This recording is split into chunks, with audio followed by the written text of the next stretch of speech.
Hi, everybody. You're listening to the Oneness Junkie podcast, hosted by me, Lydia Smith, a self-proclaimed Oneness Junkie. Oneness Junkie is a place to be inspired, encouraged, and supported. Learn from the individuals who are working to make the world a better place. Let's meet today's guest. Hi, everyone. It's Lydia with the Oneness Junkie podcast and YouTube channel. And you know what my channel's about? It's all about highlighting individuals, businesses, nonprofits that are doing their part to make the world a better place. And today I'm sitting here with my guest, Fernando Diez from Quasar Expeditions. Hi, Fernando. Hi, Lydia. Thanks for having me. Thanks for being here. So, guys, I have to tell you, I met Fernando probably about, maybe 8 months ago when he was a guest on my Global Travel Junkie podcast. Subsequently, we did another episode in May. And so we did Quasar Expeditions goes to Patagonia, excursions in Patagonia, and also has a yacht, a private luxury yacht that's very intimate. And they go around the Galapagos for us, like a 7 or a 14-day. He can correct me, but that's how I remember from the episode. So the reason that I asked Fernando to come on to today's show of the Oneness Junkie podcast is because Quasar Expeditions is an amazing company doing amazing things to make the world a better place. So Fernando's going to tell us all the organizations and all the support that they give to Mother Earth and all of Mother Earth's creatures and how they're being eco-friendly and sustainable for the future and for now in order to protect our future. So I'm going to ask Fernando if he would give us a little background, like go back, tell us about Quasar, how Quasar got started, and then we'll dive in after you do that into all the things that y'all are doing that I want the world to know how y'all are helping the planet. So take it away, Fernando. Excellent. Well, thanks, Lydia. Thanks for the quick intro. I'm going to go a little bit deeper into, how Quasar started. And I think it's very important for people to understand that there is a big why behind Quasar, right? So today we operate in these destinations that are pretty good businesses for anybody that's set up there. But the thing is that most of the people that are there today are in Galapagos or in Patagonia because they are good businesses, rather than, the fundamentals is like, why did Quasar start the Galapagos? So let me tell you a little story about how we began so that you can understand why we do what we do. And so Quasar I am part of the second generation. Myself and my two brothers are working in the company, but it was actually started by my parents in 1986. But it goes back even further to 1969, when my mother was just 16. She had heard from her biology professor about this magical place called Galapagos. She's Ecuadorian. And so she somehow convinced her parents, and with another group of friends, all girls, to let them go to the Galapagos National Park. So back then there was no tourism. There were very few people living in the islands. And there was this old Navy warship that had been sort of like refit into a cargo boat that would take provisions to the islands once every about 10 days. So they went on the ship. The accommodations were horrible. If you go to our website and you go to the About Us section, you can see the photos of this ship, this old Navy ship. The toilets were basically buckets that they had to use. My mother said it was so hot, in the crew quarters where they slept, that they actually spent most of the time up in the top deck, getting as much sleep as they could. in that 3-day journey from Guayaquil out to the Galapagos. So the journey was horrible. She doesn't lie about that part. They dreaded it. Some got seasick. It was hot. It was uncomfortable. But they ended up arriving to this magical place. And, the people from the Navy boat basically took them. They allowed them to disembark in one of the islands. And while they, handed over the provisions that they were bringing to the port towns, they would let them wander off freely in these islands that they dropped them off. So back then, there were no trails, there were no guides. So it was just, we say, no girls rules versus wild, no rules. They were free to roam everywhere. And what they saw and what they experienced there, which I'd like to think is very similar to what Charles Darwin himself experienced centuries before, just this pristine nature, no contact with humans, seeing people for the first time, and the impression that one gets when that happens in a place like Galapagos is truly magical. So my mother, the fact that the iguanas would run up to her to see, what she was up to, that the sea lions would also rush up to them, curious to see what they were doing, that the birds would not move from their nests on the ground when they were walking. They would just look at them, and all the animals were not afraid at all. And so that really captivated her mind. And since then, she was never able to take the Galapagos off her mind. And so this was when she was 16. And when she was 24, she met my father, and the entrepreneur that he was. When my mother took my father out to the Galapagos for the first time, he also fell in love with the place. And he said, let's find a way to make this a permanent part of our lives.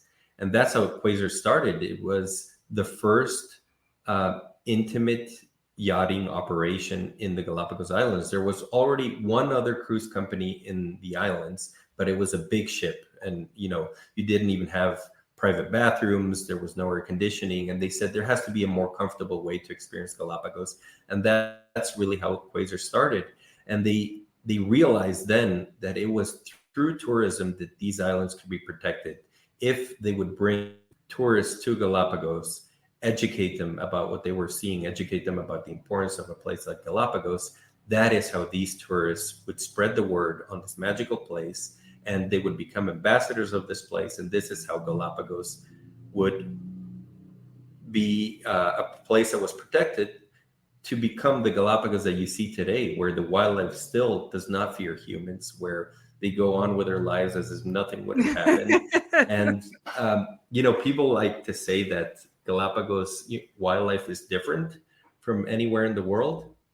But I like to think of it like it's actually the wildlife in Galapagos is as wildlife once was everywhere in the world. Before we started hunting them, before we invaded their habitat, there's no reason for these creatures to fear you if you're not going to hurt them. And that's the magic that happens in Galapagos. So that is how Quasar started. There has always been purpose behind the company that has always driven us to do what we do.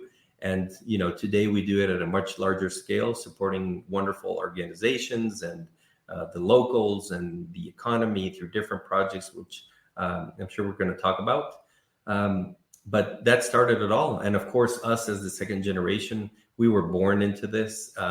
We'd like to think that we had a choice as to what we wanted to do with our lives. But it was yes, really like a no-brainer. You definitely have a choice. We definitely did have a choice, but naturally we all gravitated back. I know. Why would you want to do anything else? Like nothing compares. Exactly. So here we are, 37 years later, still doing this. Wait, I don't know how old you are, and you don't have to tell me, but were they already, before you were born, were they already doing this? And so literally she was like having babies while she was doing this? Almost, because my mother is a trooper in that sense, but I was 3 years old. Okay. When Quasar started. So yes, we were like really young, and it was my two parents. My father basically handled the operation and finances, and my mother was the commercial motor for the company. She did like all the sales and marketing by herself. For maybe somebody listening here who has met my mother, like she has one of those personalities where they're magnetic. And so for her, it was easy to, convince people that the Galapagos is a magical place. She would tell her stories. She would meet travel agents from all over the world. And quickly, Quasar became, the most sought after company in the Galapagos. And the word started spreading. And back then, there was only one flight out to the islands. Today, you have about 5 daily flights. Wow. And back then, there was one weekly flight. And today, you have about 8 or 10 daily flights. So you can imagine how difficult also it was to operate in Galapagos. There was no electricity in Galapagos. So whatever cargo you took and boarded on the ships, that was what you had. So, fresh fruit and vegetables, as my mother would say, would last until it lasted in the week until the next flight. So maybe, halfway through the week, no more fresh fruit. But you could also dive down and get fresh lobsters right from the boat. And so there were, you compensated. Right. But it was a magical beginning. And of course, travelers back then were very, very adventurous. Maybe one day we'll be able to bring your mom on the camera with you, and we can have the audience meet her as well one day. She sounds like a wonderful woman. So let's dive in. We're going to spend the next probably 15 to 20 minutes talking about all the ways that Quasar Expedition is contributing to making the world a better place. So let me, do you want to just touch on what y'all do, like that that you have the yacht, and then you also have the eco? Why don't you tell our audiences what are these expeditions that y'all are doing, and then we'll go into how you're sustainable doing these expeditions. Yeah, of course. So as I mentioned, what started it all was the Galapagos. Today we run 2 luxury intimate yachts. One is the Grace for only 16 guests, and then the other is the Evolution for only 32 guests. So they're very small yachts. We do this on purpose to leave a very light footprint. Small group travel is the way to see the Galapagos. In addition to this, the Galapagos belong to the country of Ecuador. So in Ecuador, we also offer a variety of services. Whether you want to explore the Amazon jungle or the Andes highlands, the Avenue of the Volcanoes, we offer all of Ecuador too. And then I am based in the south, in the country of Chile, in Santiago. I moved down here about 12 years ago to start Quasar's Patagonia programs. So we do pretty much the same philosophy that we have in Galapagos of this small group, really unique type of travel, very immersive. We do the same thing in Patagonia. We explore both Chile's Torres del Paine National Park and Argentina's Los Glaciares National Park. It's land-based, though, down here in Chile. And just like with Ecuador, the people that visit Patagonia with us also see other parts of Chile. And so we offer trips to the Atacama Desert, Easter Island, and the central wine region, you name it. I didn't know that. Maybe we'll have to have more episodes on the Global Travel Junkie channel. I'd like to learn about Easter Island. So that's amazing. Yeah. So with travel in these remote, very fragile destinations comes a lot of responsibility too, right? We want, Mother Earth was kind enough to give us these jewels that we can take people to. It's our responsibility to protect them, for us, for kids, for the world to really see. And I'm happy to say, I'm happy with the efforts that are going on in the Galapagos and in Patagonia in terms of protection of wildlife, the local communities, making sure that tourism contributes and just doesn't take from the destination. That's often sort of like a challenge. The cruising industry is especially known for that, right? For, bringing 3,000 people to a destination, maybe having them buy some souvenirs, but you're back on board to eat. Everything happens on board, and the money doesn't stay in the destinations that you visit. But for Quasar, we made sure that was the complete opposite. And so that's what we do day in and day out. I remember y'all's tagline. I'm going to impress you here for a second, where you say, take only pictures and leave only footprints. Right? Yes. That's what Yes, y'all say. we're all about that. Exactly. Yes, I remember that from the other episode. See, I am really listening. So, okay, do you want to dive in and tell us about? So, y'all are considered an ecotourism company. So, let's just talk about kind of what does that mean for Quasar. We're only speaking about what Quasar does for the planet. So, we'll rattle off the things that you do to be good to the planet, and then we'll dive into some of the organizations you work with. Great. Yeah. So, at Quasar, we like to divide our responsibility into three pillars: social responsibility, environmental responsibility, and then economic responsibility. So, these three pillars are the basis for everything that we do to be a sustainable company and to, give back to these destinations and the people that live in them. So, for example, when it comes to the social pillar, which for me is one of the more important ones, and often, we go and take guests to these destinations that are all about nature. Like, for example, in our Galapagos cruises, basically the only time you see people and you see civilization is on the day that you arrive and on the day that you depart. And then you're immersed in the Galapagos National Park, where people are not allowed to build anything. It's just nature. You have strict rules of the time that you can get off the ship and the time you need to be back.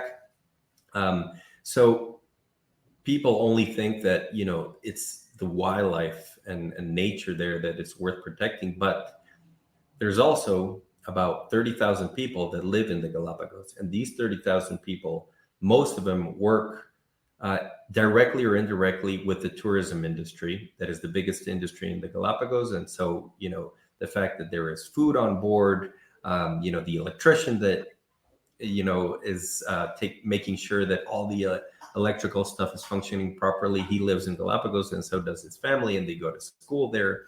And so there's all these people in Galapagos that have to be taken care of, and they are often sort of, I wouldn't say forgotten, but they're not giving the attention that they need, to the point that it is, 2023, and there is no potable water in the Galapagos Islands, believe it or not. It's this brackish water that's a blend of, salt water and fresh water, because they don't have enough of it. So, you think about that, and there, in Puerto Llora, about of those 30,000, about 20,000 of those people living there, and you really wonder, have companies and has the government really paid attention to these people and the living conditions? And it's extremely costly, right, to make sure that Galapagos has potable fresh water. These islands are volcanic. It doesn't rain much, so they can't rely on rain for that water. It needs to be extracted from the ocean, and with that, these salinization plants. But they're extremely expensive at that scale, and the government has never had enough money, for example, to build a plant at that scale. So the people live in those conditions, which are not bad, right? But you can't drink the water from the tap at all in Galapagos. So it's bottled water that has to be brought in from the continent. And what we were talking about, Lydia, all the plastic waste that is produced because as a result of not having potable water is huge. And there aren't big enough recycling plants to deal with that plastic waste. And so the social pillar for us is extremely important, because it's sort of like the forgotten part of Galapagos. And we do a lot. We support the Boy Scout projects of Galapagos. There's this guy by the name of Carlos Gil who heads the project. And he has all these kids that help clean up beaches, and they help on several projects, mainly with environmental and waste cleanup in the Galapagos. We donate computers to them. They receive basic environmental education in addition to the schooling that they have in their normal schools. But it's a great project, and you can find that on our website if you want to read more about that. Also, there's a school in Puerto Llora for the disabled children of Galapagos, that has been underfunded for a long, long time. And Quasar sort of we took it under our wing, and we actually, a lot of the profits from the trips that people take with us go to support these schools, to make sure that these kids have enough teachers, that these teachers are well qualified and prepared to deal with the children, and the different disabilities that they have. We do the Christmas at Sea departure, where we take these kids out to sea at Christmas, because many of them have never been out to see the islands that they call their home. They only know the island where they were born, and they haven't seen that magic. So we do that every year. That's going to happen, in a few weeks again. We also have, we support the hospitality school in Galapagos, where we let, the kids that are interested in going to the hospitality business, be trained by our chefs, by our cabin boys if they want, by our bartenders. And the goal here is that most of these kids are the sons and daughters of fishermen, and we want them to go out of that industry, right, and go into the hospitality business, and work on ships, and not work in the fishing business. That is an issue in Galapagos because of the lack of having regulation. more options. Yeah, exactly. And so that's what we do on that one pillar, the social pillar. And it's extremely, extremely important that we take care of these people, because as I said, these kids, they are the leaders of tomorrow in Galapagos. They will be the ones sitting at the head of the Galapagos National Park. And if they know, understand, love, and protect the place where they were born, we are in good hands. And so getting these kids, and so are the islands. Exactly. And so getting these kids, with the right education and the right support that they need. The final thing I didn't mention there was the problem with domestic abuse. Yeah, I was and trying thinking to about end that.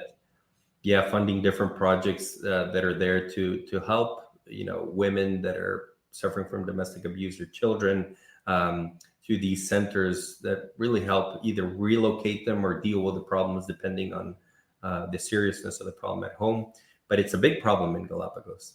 And nobody talks about that, right? So you have to get in deep. You have to be part of the community to understand that. And that's definitely something Quasar has done. And I would say that some of that, like, to give a little bit of a grace on that subject, is the stressors that people go through in life. If your stressors are so high, you have lower tolerance, and then anger and frustration and abuse comes out. So kind of like what my channel is about, which is, when we heal ourselves, we heal the world. This is an aspect of that, as the education level can increase regarding domestic abuse, and finding new tools, having educators teach new tools for handling stress and stressful situations. It can minimize the ways we react to things based on how we learn how to maintain our own nervous system, so we don't have to take it out on someone else, right? Yeah. And there's often a misconception, these people live in paradise in Galapagos. Is, what stress is there? But on the contrary, these small places where there's nowhere to run to, nowhere to go. The towns are very small. The rest is national park that you can't even go, even if you wanted to. So they're kind of confined. Illegal. Exactly. Very, very confined. Yeah, and they don't have water. Oh my God. Exactly. And with little opportunity to actually, go out and see the world, unless they are equipped with the right tools. And that's what Quasar wants to do for these kids. Yeah. Are there school? I mean, you talked about the disability school, but how are the schools like? Are the teachers like helping them get educated? Are they using the internet to learn things? I mean, what's the? Yeah. How is technology helping them? Yeah, the internet is extremely slow in the Galapagos. Elon Musk's Starlink program has been a huge help in the Galapagos. Good. Sped up internet service. Shout out to Elon. He's in Texas. I live near he's Austin. Listening. Yeah, exactly. Exactly. So things like that are just a huge step forward. Getting these kids better connected.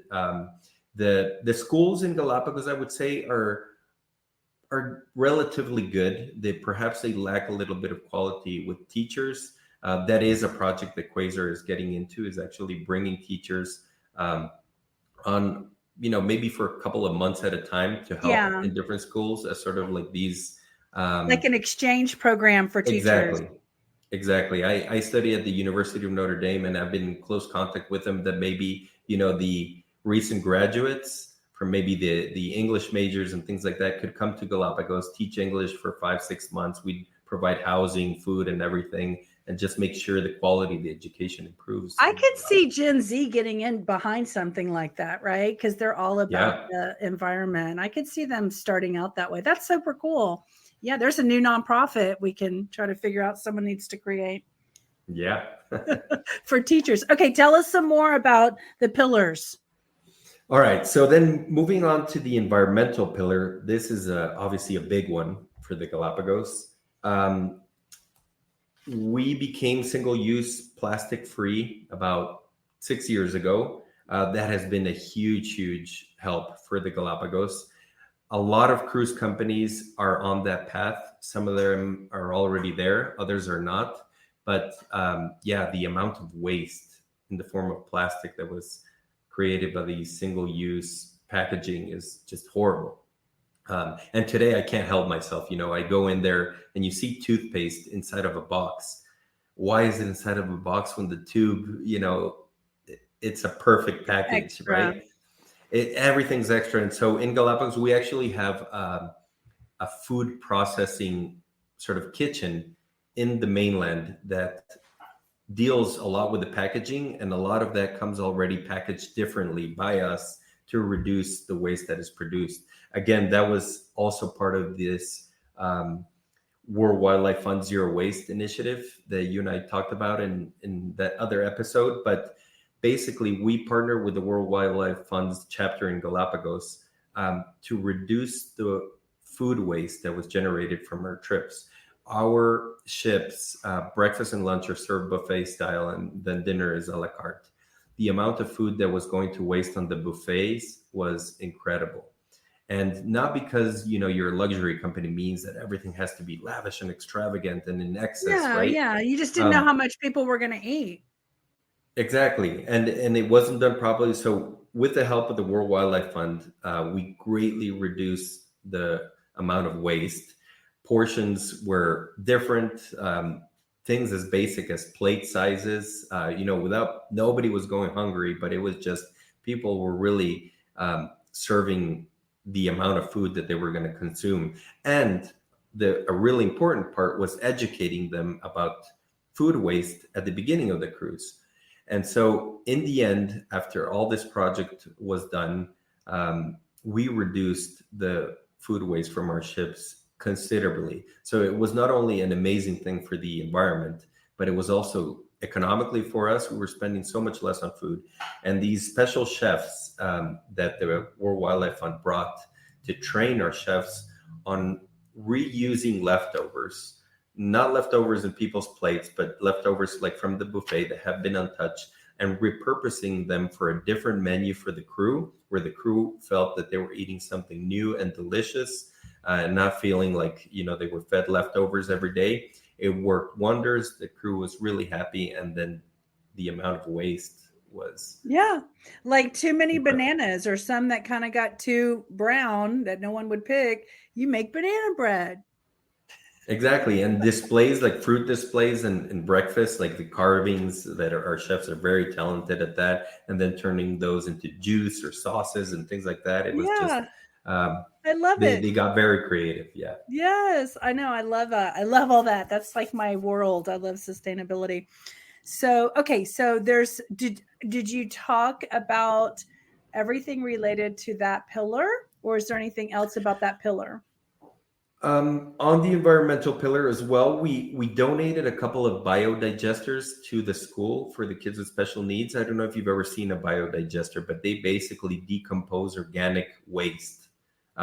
Anything, from fecal matter to, banana peels, whatever you want. Yeah. And it's kind of like these big bags, and they produce a whole lot of methane. And that methane is being used for the stoves of the school and for the gas-powered water heaters, because in Galapagos, otherwise you have to bring the gas cylinders from the mainland. So can you Wow. imagine the carbon emissions from the ship that brings all those cylinders to use the gas and then needs to bring the empty ones back?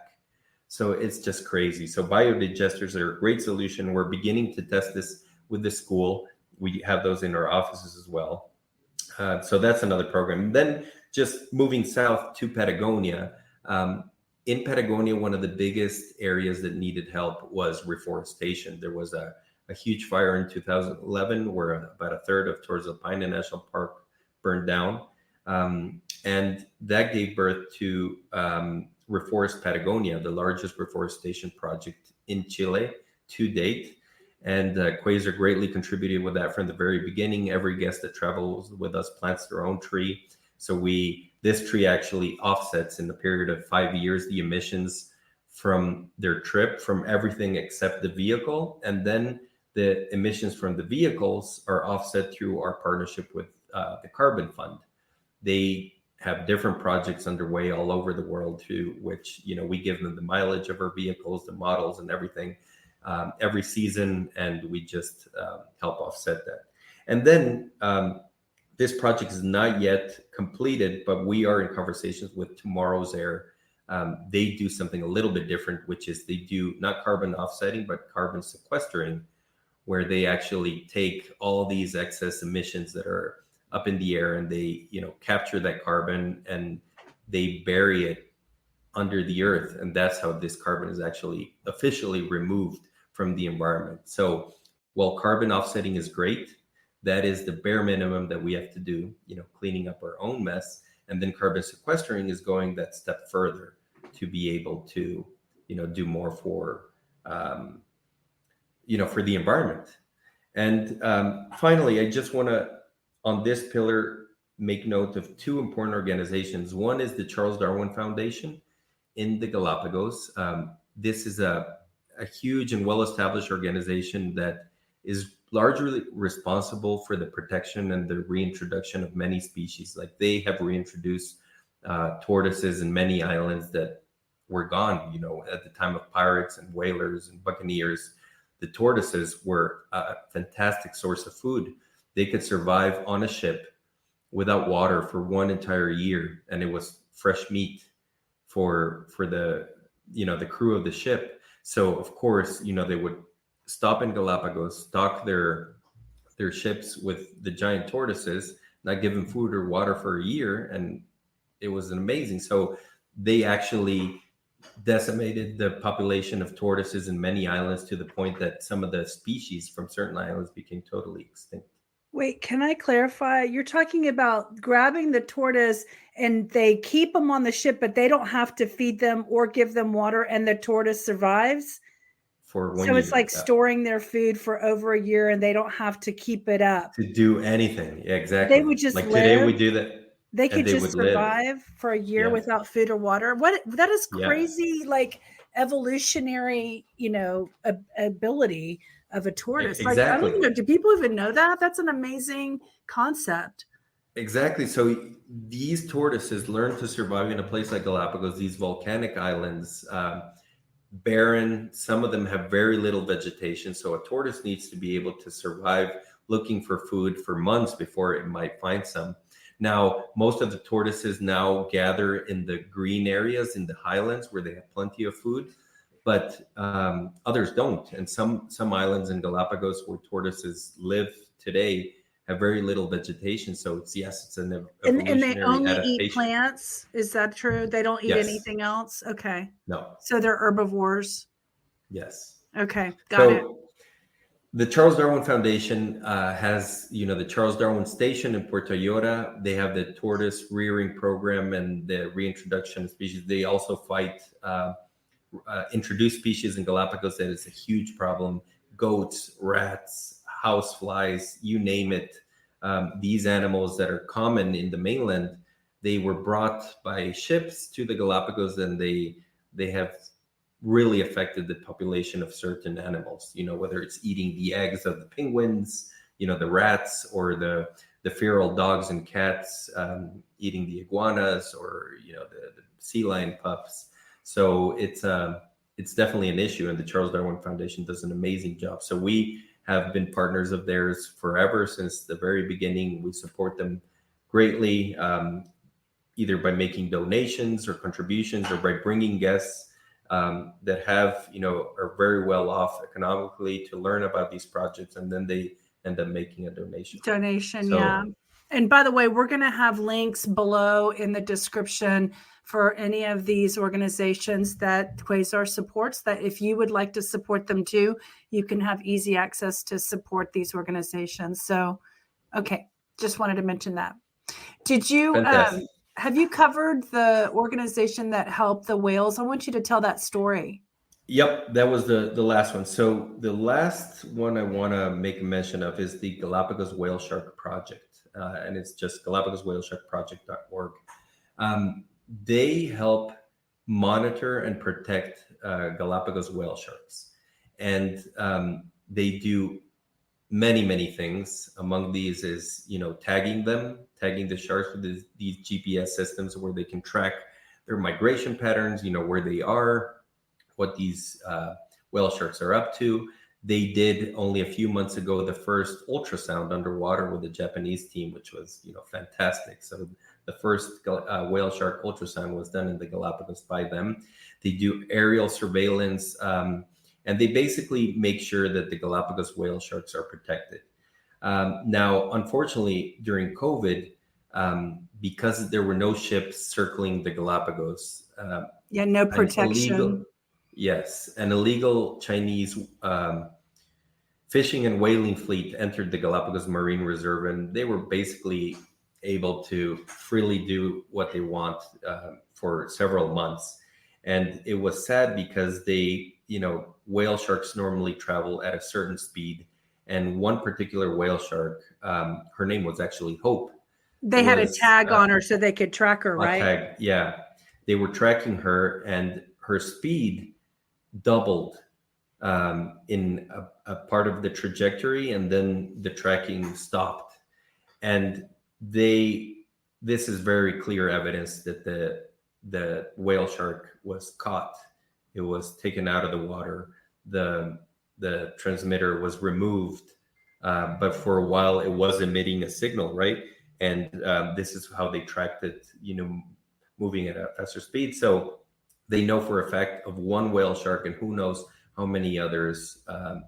It's not the first time Chinese fishing vessels have been caught in the Galapagos. There was one, and you can check it out. It appeared in National Geographic. I believe it was like 1,000 tons of shark meat and fins were found in the freezers of the ship, illegally caught in the Galapagos Marine Reserve. So that is terrible. And we're happy to support an organization like the Galapagos Whale Shark Project, where today our main focus is to help fund a documentary that's being done about the Whale Shark Project, to create awareness and really give them, hopefully, this massive global exposure to really get the project the funding that it needs.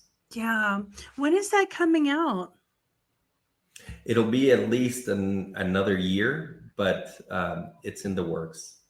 If you want to invite your contacts or the organization to come get interviewed about that launch, then let's do a episode about it so we can bring more awareness on YouTube and on Apple Podcast and what have you.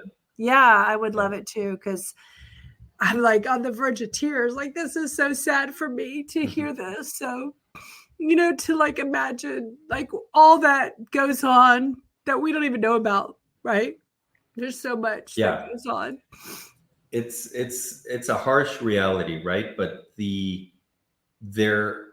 I always think there's more good than bad people on this earth, and we will prevail. We just need to work hard at it, right? And so that's why you and I were talking about this before. It's very important for people, when they travel, to choose companies that are responsible, that have a good sustainability agenda, that are responsible with with the people where they live, with the environment, with the economy. And so you need to do that. That's a basic thing today for any travel. And I want to just say that when you choose to travel with Quasar, you're paying it for the individual who's spending their dollars with Quasar Expeditions is paying it forward, because Quasar is being responsible with the dollars that they get to the contacts to know how it's going to help the environment, the local environment, the community, and the organizations for the wildlife. Yes.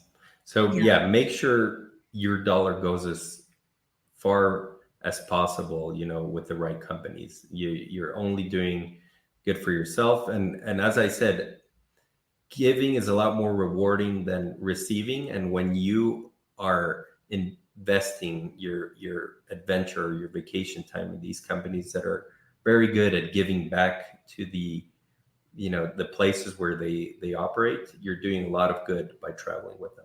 Yeah. Well, I love that you were willing to come on and let me bring awareness and highlight and represent. I mean, you're representing these organizations for them on your, episode.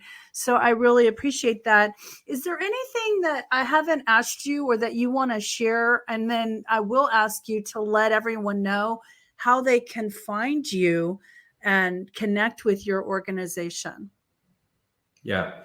I think we basically covered everything. If there's just one final message, for people, is just make sure that you always do your homework in the things that you buy, and not just travel, but the products that you consume. It's kind of like giving your vote to companies like Quasar, or to products that are supported by the Rainforest Alliance. In the end, you choose where your money goes to, and make sure to inform yourself as much as you can of the purchases that you make, whether the companies you're buying from have a sustainability agenda, and they're not these companies that are out there to just make money, and they don't care about the environment or the people. Just do a little bit of homework. In the end, it's extremely rewarding to know that you're Let's give them the choices. tool. Let's, like we talked about on the other one. What was the one question you need to ask your travel company?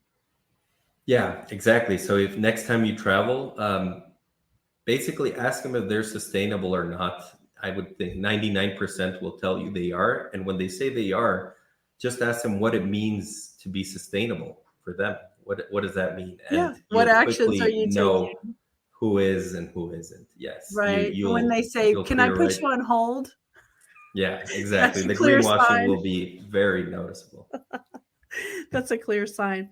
Okay, so in wrapping up, I want to let everybody know that if you want to go hear a fabulous episode about just Patagonia and all that the Patagonia excursion offers and how to get there and what Quasar covers and how luxury it is, and you get satellite phones and all these things, go over to the Global Travel Junkie podcast and YouTube channel and search for Fernando and Patagonia on my channel, and his episode will come up. You can also go hear a whole 40 or 50 minutes conversation when I first met Fernando, where we talked about what all does the Galapagos excursions offer. And I asked a lot of detailed questions. Hopefully they're questions you want to know too, like what's the dining like in the evenings, and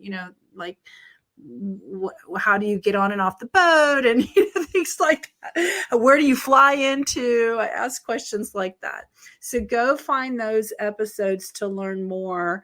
And if you want to learn more about the sustainability, we talked a little bit more, I think, about sustainability in our last conversation. You can go listen, but a lot of this that we've talked about today is on that other episode. So I appreciate you, Fernando, for being here today and taking the time to let me highlight you and Quasar Expeditions and all the wonderful organizations that are using their time, their talent, their resources, their energy to make the world a better place.